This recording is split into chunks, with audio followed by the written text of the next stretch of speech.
Olá, eu sou o professor Xavier, esse aqui é o TEL de Datas e depois de algum tempo com esse estudo parado, vamos retomar o estudo dos Salmos aqui no canal.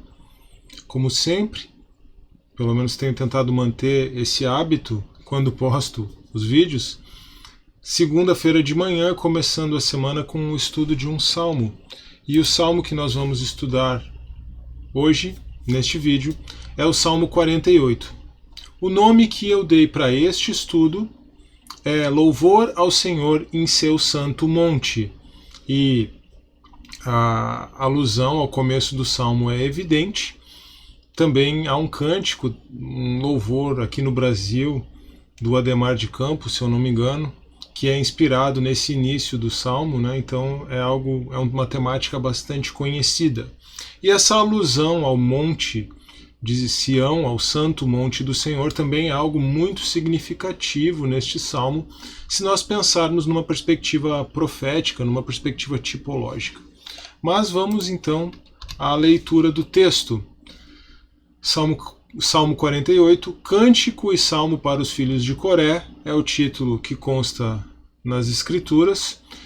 Como eu tenho feito, quando isso cabe, né, às vezes não cabe, até pela maneira como eu divido o estudo, mas aqui cabe bem. Como eu tenho feito, estou colocando subtítulos, né, subtópicos aqui no estudo em itálico e entre colchetes, tá bom? Então vou fazer alusão, vou fazer a leitura também desses subtítulos que eu coloquei. Obviamente trata-se de texto não inspirado. O texto inspirado é aquele do Salmo propriamente, tá bom? 1. O Senhor é entronizado no seu santo monte. Grande é o Senhor e muito digno de louvor, na cidade do nosso Deus, no seu santo monte. Formoso de sítio e alegria de toda a terra é o monte Sião, sobre os lados do norte, a cidade do grande rei. Deus é conhecido nos seus palácios por um alto refúgio. 2. O Senhor é vitorioso sobre todos os povos da terra.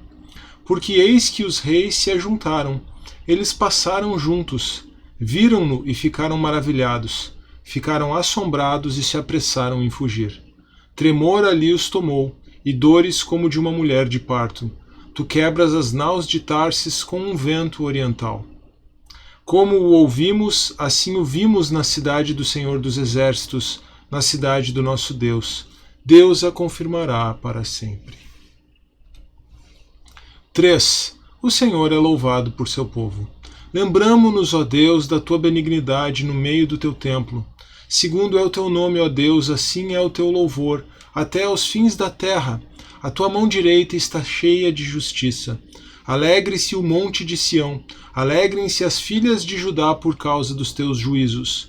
Rodeai Sião e cercai-a, contai as suas torres, marcai bem os seus antemuros, considerai os seus palácios, para que o conteis à geração seguinte. Porque este Deus é o nosso Deus para sempre, ele será nosso guia até a morte. Amém. A título de introdução, podemos lembrar o contexto histórico, ou pensar no contexto histórico. Já fiz menção a isso no estudo dos outros salmos que temos aqui na sequência, os salmos 46 e 47. O contexto histórico deste salmo aqui, possivelmente, é o mesmo dos salmos 46 e 47. Aquela situação durante o reinado do rei Ezequias, em que os assírios vêm sobre o território de Israel, eles dizimam o reino do norte e se dirigem ao reino do sul, se dirigem a Judá, se dirigem ao monte Sião e cercam Jerusalém. Nessa situação em que Jerusalém está cercada, está sitiada pelos assírios, o Senhor provê um livramento. O anjo do Senhor passa pelo acampamento dos assírios e dizima aquele exército. Essa situação está relatada em 2 Reis 18 e 19, 2 Crônicas 32 e no livro do profeta Isaías, nos capítulos 36 e 37. E possivelmente essa sequência do Salmo 46 até o Salmo 48 tenha sido escrita como um cântico de louvor, ou como cânticos de louvor em vista dessa situação, ou naquele momento, durante o reinado de Ezequias, ou depois, posteriormente, fazendo alusão a esse evento histórico. Bom, Diante disso, nós podemos nos dar conta e nos perceber como é relevante essa canção de Sião, esse cântico de Sião. Jerusalém estava sitiada, os judeus estavam sitiados ali sobre o monte Sião, e o Senhor providenciou aquele livramento. Isso é bem presente, essa situação de aflição com o livramento é bem presente no Salmo 46, e aqui no Salmo 48 nós temos mais como que uma expressão de louvor mesmo, uma reflexão posterior, como se o grito de alívio já tenha sido dado no Salmo 46 e agora vem uma expressão mais de louvor no Salmo 48. Esse aqui também é o segundo dos Salmos de Sião, segundo apontam alguns estudiosos. O primeiro é exatamente o Salmo 46, depois nós temos o Salmo 48, o 76, o 84 e o 87. Alguns acrescentam o Salmo 122 e o 132 a esta lista, mas como aqueles salmos já são salmos de peregrinação do último livro dos Salmos, eu acabei deixando de fora aqui dessa lista que eu já apresentei desde o Salmo 46. Bom, vamos então aos tópicos do nosso estudo. Lembrando também que você consegue baixar o PDF desses slides aqui no link que eu vou deixar disponível na descrição do vídeo, tá? Se você quiser aproveitar de alguma forma esse estudo posteriormente. Vamos ao primeiro tópico. O Senhor é entronizado no seu santo monte. Aqui nós focamos o verso 1, do verso 1 até o verso 3. E a alusão à realidade espiritual, da qual o Monte Sião é um tipo, é uma sombra, é evidente. E por isso o texto de Hebreus 12, 22 a 24, que peço licença para fazer a leitura agora. Mas chegastes ao Monte Sião, e à cidade do Deus vivo, a Jerusalém celestial, e aos muitos milhares de anjos, a universal assembleia e igreja dos primogênitos que estão inscritos nos céus, e a Deus, o juiz de todos, e aos espíritos dos justos aperfeiçoados, e a Jesus, o mediador de uma nova aliança, e ao sangue da aspersão que fala melhor do que o de Abel.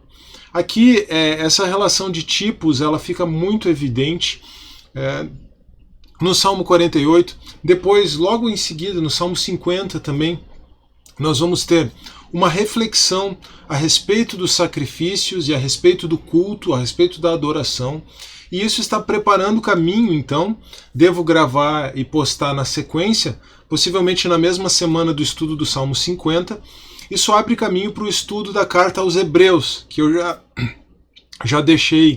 tenho deixado aí a playlist de estudo do Novo Testamento, de introdução ao Novo Testamento um pouquinho parada, parei exatamente em Hebreus, então na sequência vou retomar e vou postar o estudo sobre a carta aos Hebreus também, tá? Mas aqui nós temos aquilo que é cantado neste salmo num contexto histórico, para nós é compreendido como a presença do Senhor no meio do seu povo, na igreja que é a Jerusalém Celestial, o verdadeiro Monte Sião. Então esse é o primeiro ponto que nós precisamos compreender quando vamos estudar, já na perspectiva da nova aliança, na perspectiva da igreja, este salmo. Mas este salmo é um salmo que canta sobre a vitória e o livramento concedidos em meio à aflição. Nós precisamos lembrar isso exatamente em razão do contexto histórico, do possível contexto histórico deste salmo. Então aqui, essa vitória e esse livramento concedidos em meio à aflição nos remetem necessariamente para a teologia da cruz. Cristo nos substituiu na cruz. Cristo tomou o nosso lugar, Cristo assumiu as nossas culpas, Cristo tomou o nosso pecado, tomou as nossas dores. Ele foi afligido por nós, para que em meio às nossas próprias aflições, ele não fez isso para nos livrar fisicamente das aflições, para nos livrar temporalmente das aflições, mas para que em meio às nossas próprias aflições nós possamos também nos identificar com ele e sermos cheios da sua vida, recebermos a vitória, recebermos o livramento. Isso, em outras palavras, é a compreensão da teologia da cruz. Isso está presente em muitos dos salmos, esse profundo aspecto existencial, que nos salmos aparecem como tipo, na experiência de Davi, de tantos outros homens e do povo de Israel, ou do povo de Judá, mais especificamente. É isso que aparece nos salmos, essa experiência existencial profunda de aflição, sofrimento e livramento e identificação com Deus e comunhão com Deus em meio às aflições, isso se torna claro, concreto e palpável em Cristo. E a isso nós podemos dar o nome de teologia da cruz. A cruz de Cristo como sendo aquele paradigma a partir do qual nós podemos compreender e colocar em perspectiva todo o nosso sofrimento, todas as nossas angústias, todas as nossas aflições existenciais e toda a ambiguidade moral da vida do ser humano. De fato, se não fosse a cruz de Cristo e a possibilidade de acesso a Deus por meio da cruz, e esse acesso, especialmente nos momentos de angústia e de aflição, a vida humana seria vazia e sem sentido. Há muitos vídeos aqui no Teodidatas que trabalham isso. O próprio vídeo sobre a teologia da cruz de Lutero, na perspectiva de Alistair McGrath, o vídeo sobre o predicamento do ser humano, na perspectiva de Francis Schaeffer, que fez parte do webinário de apologética, muitos vídeos sobre os Salmos, além da playlist dos Salmos, que vai ficar aqui na descrição. Eu vou deixar também alguns desses vídeos aqui. Tá bem? Então, com isso, nós superamos essa primeira parte. O Senhor é entronizado no seu santo monte, e Ele é entronizado nas nossas vidas, no meio dos nossos sofrimentos, ou em meio aos nossos sofrimentos, nossas angústias e nossas aflições. Nós que fazemos parte do seu povo e, portanto, somos parte da Jerusalém Celestial, somos parte do verdadeiro Monte Sião, como o autor da carta aos Hebreus nos relembra no capítulo 12. O Senhor é vitorioso sobre todos os povos da terra, não apenas no seu santo monte, mas sobre todos os povos. A situação ali, se diz respeito à derrota dos assírios, é evidente. Os assírios, um povo gentil, um povo que não conhecia a Deus, foi derrotado pelo próprio anjo do Senhor. Toda a situação na qual um rei gentil saía envergonhado de uma incursão contra Judá em especial, era uma situação que apontava para essa vitória do rei, representando, tipificando o próprio ungido de Deus, Cristo. E aqui é interessante nós notarmos o paralelo com o Salmo 2. Os povos da terra, os reis da terra, se reúnem contra o Senhor e contra o seu ungido, mas ele se ri deles. Então aqui nós podemos compreender essa derrota ocasional, aquela derrota lá, histórica, de reinos gentios, funcionando como um tipo da sujeição de todos os povos ao Cristo de Deus. Aquilo que era uma batalha, uma vitória bélica, uma vitória militar no passado, hoje pode ser compreendido ou deve ser compreendido, representa o tipo da grande vitória espiritual de Cristo sobre as forças do mal, sobre os principados e potestades, sobre o diabo, sobre o pecado e sobre o mundo. E por causa dessa vitória na cruz é que todos os povos da terra, os gentios, nós, eu que estou falando aqui, você que está me ouvindo, caso você não tenha ascendência judaica, todos nós podemos nos achegar a Deus por meio de Cristo.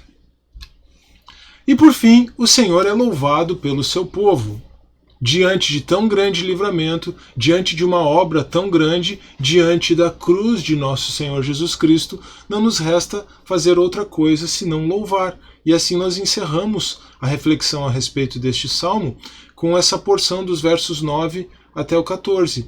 O Senhor é louvado pela sua misericórdia, por essa misericórdia que foi manifestada na cruz de Cristo. Lá, no reinado do rei Ezequias, foi manifestada com a vitória sobrenatural sobre os assírios.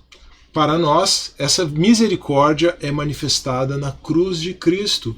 aquela cruz na qual Deus demonstrou o seu amor, Deus provando o seu amor para conosco pelo fato de ter Cristo morrido por nós quando nós ainda éramos pecadores, como Paulo nos relembra no capítulo 5 da carta aos Romanos. Então Deus é louvado pela sua misericórdia, mas Deus também é louvado pelo seu poderoso nome, porque o nome de Deus representa a presença de Deus. O povo de Judá estava cercado, mas a presença do Senhor estava ali no seu templo. E porque o nome dele estava lá, a presença dele estava lá, ele então providenciou esse livramento. O nome faz alusão à presença. Deus está presente em nós, no seu santo monte, na Jerusalém celestial, na igreja, em cada um dos seus filhos, pelo seu Santo Espírito. E por isso devemos louvá-lo. E Deus também é louvado pela sua justiça. Aqui nós estamos seguindo, os argumentos do verso 9 e do verso 10. Deus é louvado em meio do seu povo pela sua justiça. Naquela situação específica, a justiça significa o livramento do oprimido. Muito especialmente no Antigo Testamento, a justiça e o juízo de Deus têm essa perspectiva do livramento do oprimido. Para nós, a justiça de Deus se manifestou na cruz de Cristo, o justo morrendo pelos injustos para livrar aqueles que estavam oprimidos pelo diabo, pelo pecado e pelo mundo. E é pela justiça de Deus manifestada na cruz de Cristo que nós temos motivos de sobra para louvá-lo. Com isso, eu encerro esse estudo do Salmo 48. Eu espero que você tenha gostado. Eu espero que ele tenha sido tanto instrutivo quanto edificante. Se foi esse o caso, não se esqueça de deixar o seu like nesse vídeo, de compartilhar esse vídeo com os seus irmãos em Cristo, incentivando eles a se inscreverem também no Teodidatas para continuar acompanhando estudos como esse. Temos muitos salmos ainda pela frente, 102 pelo menos ainda, Temos 102 salmos pela frente, temos também muito conteúdo muito variado. Agora está um pouquinho parado o canal aqui, mas devagarinho eu pretendo retomar a postagem dos vídeos, como estou fazendo agora aqui com este vídeo, retomando o estudo dos Salmos. Não se esqueça então de deixar o seu like, de compartilhar, de se inscrever no canal caso você não seja inscrito e de deixar também o seu comentário. Isso sempre é muito importante em todos os vídeos aqui do canal. Um grande abraço, que Deus abençoe e até a próxima.